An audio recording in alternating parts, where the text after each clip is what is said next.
Lectures ആണല്ലോ. Kerala law entrance എക്സാമിനേഷന്റെ ഭാഗമായിട്ട് IPCയുടെ classes ആണ് നമ്മൾ എടുത്തുകൊണ്ടിരുന്നത്. IPCയുടെ ക്ലാസ്സസ് കണ്ടിട്ടില്ലാത്തവർ കണ്ടു നോക്കുക. കുറേ വീഡിയോസ് നമ്മൾ IPCയുടെ എല്ലാം ഓരോരോ പോർഷൻസ് വെച്ച് നമ്മൾ ഇട്ടിട്ടുണ്ട്. ഇതെല്ലാം കണ്ടു നോക്കുക. നിങ്ങൾക്ക് എക്സാമിന് ഇതെല്ലാം യൂസ്ഫുൾ ആകും. അപ്പോൾ IPCയുടെ ക്ലാസ്സസ് നമ്മൾ തുടരുകയാണ്. ഇന്നും കൂടി ഉള്ള IPCയുടെ ക്ലാസ് നമുക്ക് തീരും. അതിനുശേഷം നമ്മൾ കുറച്ച് ഇമ്പോർട്ടൻ്റ് ആയിട്ടുള്ള MCQs, അപ്പോൾ നമ്മൾ ക്വസ്റ്റ്യൻസ് ആൻസർ ചെയ്ത് നോക്കിയില്ലല്ലോ, അപ്പോൾ നമ്മൾ കുറച്ച് ഇമ്പോർട്ടൻ്റ് ആയിട്ടുള്ള MCQസും ആൻസർ ചെയ്ത് നോക്കും. അപ്പോൾ ക്വസ്റ്റ്യൻ ആൻസർ ചെയ്യുന്ന സമയത്ത് നമ്മൾ ആ പഠിച്ച പോർഷൻസ് ഒക്കെ വെച്ച് നിങ്ങൾക്ക് കറക്റ്റായിട്ട്, ഞാൻ ആൻസർ ചെയ്യുന്ന സമയത്ത് നിങ്ങൾക്ക് കറക്റ്റായിട്ട് അത് ഉത്തരം പറയണമെങ്കിൽ നിങ്ങൾ ക്ലാസ്സസ് കണ്ടു നോക്കുക. IPCയുടെ ക്ലാസ് ഇട്ടിട്ടുള്ളതൊക്കെ. അപ്പോൾ IPC അങ്ങനെ ആ പോർഷൻസ് എല്ലാം കവറപ്പ് ചെയ്യുക. എന്താണ് എക്സാമിന്റെ നോട്ടിഫിക്കേഷൻ വരാത്തത്, ജൂലൈ 13th ആയല്ലോ, സെക്കൻഡ് വീക്ക് ആയല്ലോ എന്നൊക്കെ ചോദിക്കുന്നുണ്ട് കുട്ടികളൊക്കെ. എനിക്കും അറിയില്ല പ്രോപ്പറായിട്ട് എന്താണ് നോട്ടിഫിക്കേഷൻ വരാത്തതെന്ന്. എന്തായാലും ജൂലൈയിൽ നോട്ടിഫിക്കേഷൻ വന്നിരിക്കും ഉടനടി തന്നെ. നെക്സ്റ്റ് വീക്കോ നാളെയോ മറ്റന്നാളോ അടുത്ത ദിവസങ്ങളിലായിട്ട് എന്തായാലും നോട്ടിഫിക്കേഷൻ നമുക്ക് എക്സ്പെക്ട് ചെയ്യാവുന്നതാണ്. പ്രോപ്പറായിട്ടുള്ള ഒരു ഡേറ്റ് അറിയില്ലാത്തതാണ്. സൈറ്റുകളിലും അവിടെ ഇവിടെയൊക്കെ കയറി നോക്കുമ്പോൾ ജൂലൈ 12th 13th എന്നൊക്കെ നിങ്ങൾക്ക് കാണുന്നുണ്ടാവും. പക്ഷെ അതല്ല, ഓതറൈസ്ഡ് ആയിട്ടുള്ള നോട്ടിഫിക്കേഷൻ ഇതുവരെയും വന്നിട്ടില്ല. നോട്ടിഫിക്കേഷൻ വന്നാൽ ഉടനടി തന്നെ നിങ്ങളെ അറിയിക്കുന്നതായിരിക്കും. അപ്പൊ IPCയുടെ ക്ലാസ് ആണ് നമ്മൾ ബാലൻസ് കണ്ടിന്യൂ ചെയ്ത് എടുക്കുന്നത്.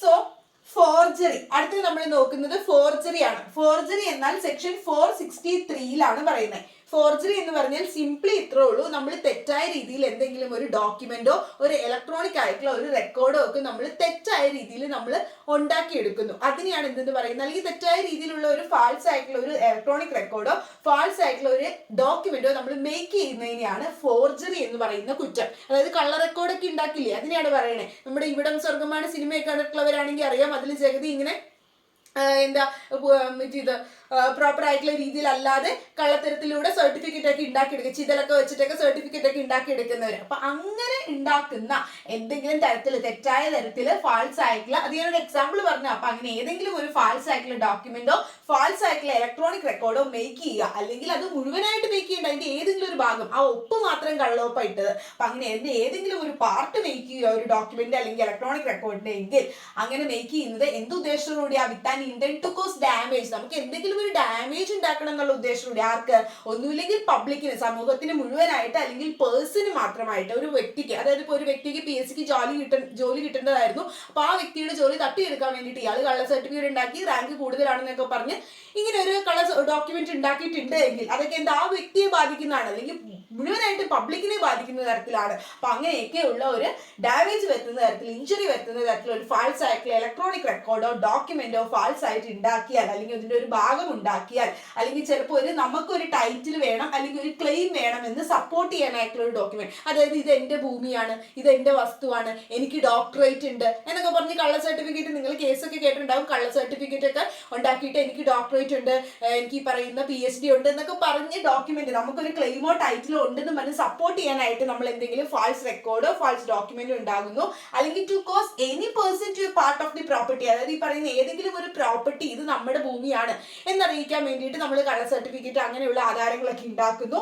അങ്ങനെയൊക്കെ ചെയ്യുന്നത്, അല്ലെങ്കിൽ നമ്മൾ ഏതെങ്കിലും എക്സ്പ്രസ് ആയിട്ടുള്ളതോ ഇംപ്ലൈഡ് ആയിട്ടുള്ള കോൺട്രാക്റ്റിൽ ഏർപ്പെടുന്നു, അത് എക്സ്പ്രസ് ആയിട്ടുള്ള ഇംപ്ലൈഡ് ആയിട്ടുള്ള കോൺട്രാക്റ്റിൽ ഏർപ്പെടാൻ വേണ്ടി, കരാറിൽ ഏർപ്പെടാൻ വേണ്ടിയിട്ട് ഒക്കെ നമ്മൾ ഈ ഒരു ഫ്രോഡ് മുഖേന, അതായത് നമ്മൾ തട്ടിപ്പിന്റെ ഉദ്ദേശത്തോട് കൂടിയിട്ട് നമ്മൾ ഈ ഫോൾസ് ആയിട്ടുള്ള റെക്കോർഡോ ഫോൾസ് ഇലക്ട്രോണിക് ഡോക്യുമെന്റോ ഉണ്ടാക്കിയാൽ അതെന്താണ് നമ്മൾ ചെയ്യുന്നത്? ഫ്രോഡാണ് നമ്മൾ കമ്മിറ്റ് ചെയ്യുന്നത്. അങ്ങനെ ഫ്രോഡ് കമ്മിറ്റ് ചെയ്യുമ്പോൾ അതിന്റെ അർത്ഥം, ആ ഒരു ഒഫൻസിന്റെ പേരെന്താണ്? ഫോർജറി എന്നാണ്. അപ്പൊ നമ്മൾ ഇങ്ങനെ ഏതെങ്കിലും തരത്തിൽ തെറ്റായ ഒരു ഡോക്യുമെന്റോ ഇലക്ട്രോണിക് റെക്കോർഡോ അതിന്റെ ഒരു ഭാഗമോ ഉണ്ടാക്കുന്നത് ഇങ്ങനെയുള്ള എന്തെങ്കിലും ഉദ്ദേശങ്ങൾ വെച്ചിട്ടാണ് എങ്കിൽ അതെന്താണ്? അത് ഫോർജറി എന്ന് പറയുന്ന കുറ്റമാണ്. ഫോർജറി എന്ന് പറയുന്ന കുറ്റത്തിന് 465 അണ്ടറിൽ പണിഷ്മെന്റ് പറയുന്നുണ്ട്. 2 വർഷം വരെയും കിട്ടാവുന്ന തടവ് ശിക്ഷയും അതോടൊപ്പം തന്നെ ഫൈൻ എമൗണ്ടും കിട്ടാവുന്ന ഒരു കുറ്റമാണ്. ഇനിയിപ്പോ നമ്മൾ ഈ ഡോക്യുമെന്റ് ഉണ്ടാക്കുന്നത് കോടതിയുടെ ഏതെങ്കിലും റെക്കോർഡുകൾ, അപ്പൊ അങ്ങനെ കോർട്ടിന് വേണ്ടിയിട്ടുള്ള ഏതെങ്കിലും റെക്കോർഡ്സ് ആണ്, അല്ലെങ്കിൽ പബ്ലിക് രജിസ്റ്റർ, ഏതെങ്കിലും ബർത്ത് സർട്ടിഫിക്കറ്റോ അങ്ങനെയുള്ള കാര്യങ്ങളൊക്കെ പബ്ലിക് രജിസ്റ്റർ ആയിട്ടുള്ള സാധനങ്ങളോ ഒക്കെയാണ് നമ്മൾ കള്ള സർട്ടിഫിക്കറ്റ് ആയിട്ട് ഇങ്ങനെ ഫോർജറി ആയിട്ടുള്ള ഡോക്യുമെന്റ് മേക്ക് ചെയ്യുന്നതെങ്കിൽ അത് ഈ 2 വർഷം എന്നുള്ളത് ഇംപ്രസൺമെന്റ് കൂടും, 7 വർഷം വരെ ഇംപ്രസൺമെന്റ് ഫൈനും ഒക്കെ കിട്ടാം. അപ്പൊ അത് ആ ഒരു ഒഫൻസ് എന്താണ്, എന്ത് തരത്തിലുള്ള ഡോക്യുമെന്റ് ആണ് ഉണ്ടാക്കുന്നത് അതനുസരിച്ച് അതിന്റെ പണിഷ്മെന്റിലൊക്കെ വ്യത്യാസം വരുന്നുണ്ട്. അത്രയും ഓർത്തിരുന്നാൽ മതി. ഇനിയിപ്പോ ഫാൾസ് ഡോക്യുമെന്റ് മേക്കിംഗ്, ഇങ്ങനെ ഫാൾസ് ആയിട്ടുള്ള ഡോക്യുമെന്റ് മേക്ക് ചെയ്യുന്നത് അതും എന്താണ്? 464 പ്രകാരം അതും പണിഷ്മെന്റ് ആണെന്ന് പറയുന്നുണ്ട്. ഇനി അടുത്ത് നമ്മൾ നോക്കുന്നത് ഡീഫോമേഷൻ ആണ്. അപ്പൊ ഫോർജറിയിൽ നിങ്ങൾ ഇത്രയും മനസ്സിലാക്കി കഴിഞ്ഞാൽ ഫോർജറി എന്താണ് ഒഫൻസ്, അതിന് ഇത്ര വരെ പണിഷ്മെന്റ് കിട്ടുമെന്ന് ഓർത്തിരിക്കുക. ഡിഫമേഷൻ എന്ന് പറഞ്ഞാൽ 99 ഡിഫോമേഷനെ കുറിച്ച് IPC പറയുന്നത്. Makes or publish any false imputation. Imputation എന്ന് പറഞ്ഞാൽ എന്തെങ്കിലും ആരോപണങ്ങൾ അല്ലെങ്കിൽ അലിഗേഷൻസ് നടത്തുകയാണ്.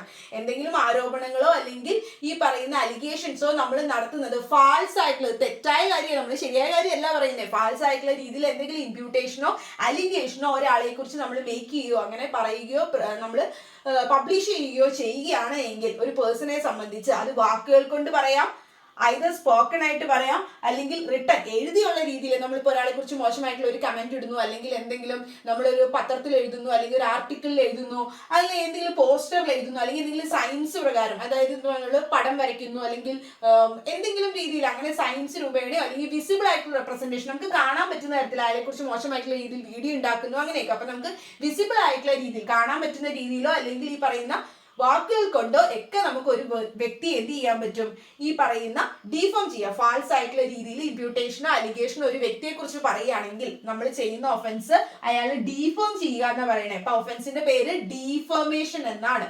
ഒരാളെ കുറിച്ച് തെറ്റായ തരത്തിലുള്ള ഇമ്പ്യൂട്ടേഷനോ അലിഗേഷനോ നടത്തുന്നത് വാക്കുകൾ കൊണ്ടോ അല്ലെങ്കിൽ നമുക്ക് കാണാൻ പറ്റുന്ന തരത്തിലോ ഒക്കെ കേൾക്കാൻ പറ്റുന്ന തരത്തിലോ ഒക്കെ ചെയ്യുകയാണ് എങ്കിൽ അതിനെയാണ് ഡീഫോമേഷൻ എന്ന് പറയുന്നത്. ഡീഫോം ചെയ്യുക. ടോർട്ടിന്റെ അണ്ടറിൽ ഡീഫോമേഷൻ അത് സിവിൽ ആയിട്ടുള്ള ഒരു കുറ്റമാണ്. അങ്ങനെ നമുക്ക് കോമ്പൻസേഷനും വാങ്ങാം. ക്രിമിനൽ ആയിട്ടുള്ള കുറ്റമാണ്. അറ്റ് ദ സെയിം ടൈം അതിന് പണിഷ്മെന്റും വാങ്ങിക്കൊടുക്കാം. ടോർട്ടിൽ പഠിക്കുമ്പോൾ ഡിഫോമേഷനെ രണ്ടായിട്ട് തരം തിരിച്ചിട്ടുണ്ട്. ലിബല്, സ്ലാൻഡർ എന്നൊക്കെ പറഞ്ഞ് അതിൽ ഇൻവെന്റോ അങ്ങനെയുള്ള കാര്യങ്ങളൊക്കെ പറയുന്നുണ്ട്. ടോർട്ടിന്റെ ക്ലാസ് എടുക്കുമ്പോൾ ഞാൻ ഡിഫൈൻ ആയിട്ട് പറഞ്ഞു തരാം. ഓക്കെ, അപ്പോൾ 500ലാണ് 500ലാണ് ഡിഫോമേഷന്റെ പണിഷ്മെന്റ് പറയുന്നത്.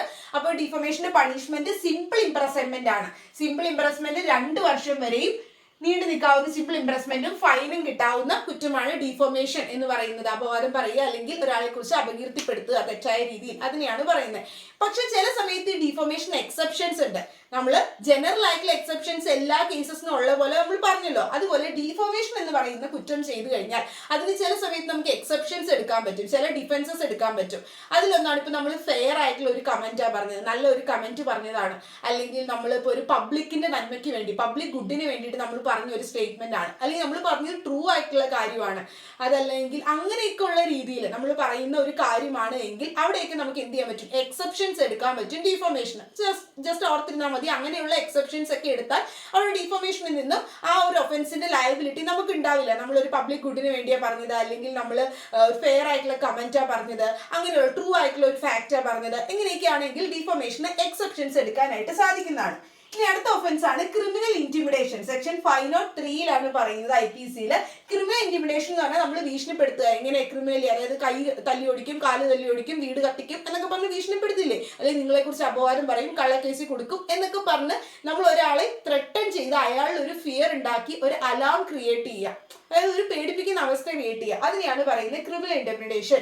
ത്രെട്ടൺ ചെയ്ത് ഭീഷണിപ്പെടുത്തുക. എങ്ങനെ അനദർ പേഴ്സണെ വിത്ത് ആൻ ഇഞ്ചുറി, അവർക്കൊരു ഇഞ്ചുറി വരും, അതായത് ഫിസിക്കലി കൈ തല്ലി ഒടിക്കും, കാല് തടിക്കും, തല്ലി ഒടിക്കും എന്നൊക്കെ പറഞ്ഞുകൊണ്ട് അങ്ങനെ ക്രിമിനൽ ഇന്റിമിഡേഷൻ അല്ലെങ്കിൽ റെപ്യൂട്ടേഷൻ, നിങ്ങളുടെ ആ ഒരു നിങ്ങൾക്ക് സമൂഹത്തിലുള്ള ഒരു വില അത് മോശമായിട്ട് നിങ്ങളെ കാണിക്കും എന്നുള്ള രീതിയിൽ, അല്ലെങ്കിൽ പ്രോപ്പർട്ടി നശിപ്പിക്കുമെന്നോ, ഞാൻ പറഞ്ഞാൽ വീട് കത്തിക്കുന്നോ അങ്ങനെയൊക്കെയുള്ള രീതിയിൽ പ്രോപ്പർട്ടി നശിപ്പിക്കുമെന്നോ, നമ്മുടെ തന്നെ ആണെന്നില്ല, നമ്മുടെ ഇൻട്രസ്റ്റഡ് പേഴ്സന്റെ, നമ്മുടെ ഫാമിലി മെമ്പേഴ്സിന്റെയോ ഫ്രണ്ട്സിന്റെയോ അങ്ങനെയൊക്കെ ചെയ്യുമെന്നും പറഞ്ഞുകൊണ്ട് ത്രട്ടൺ ചെയ്ത് ഭീഷണിപ്പെടുത്തുവാണ്. എന്തിനു വേണ്ടിയിട്ടാണ്, ആ വ്യക്തിയിൽ ഒരു അലാം ക്രിയേറ്റ് ചെയ്യാൻ, അതായത് അവർക്കൊരു പേടി ക്രിയേറ്റ് ചെയ്യാൻ വേണ്ടിയിട്ട് അവരിൽ അങ്ങനെയുള്ള ഒരു സ്റ്റേറ്റ്മെന്റ് പറയുകയാണെന്ന് പറഞ്ഞ് അവരെ ഭീഷണിപ്പെടുത്തുകയാണ് എങ്കിൽ, ത്രട്ടൺ ചെയ്യുകയാണെങ്കിൽ ക്രിമിനൽ ഇന്റിമിഡേഷൻ എന്ന് പറയുന്ന കുറ്റമാണ് 503 പ്രകാരം.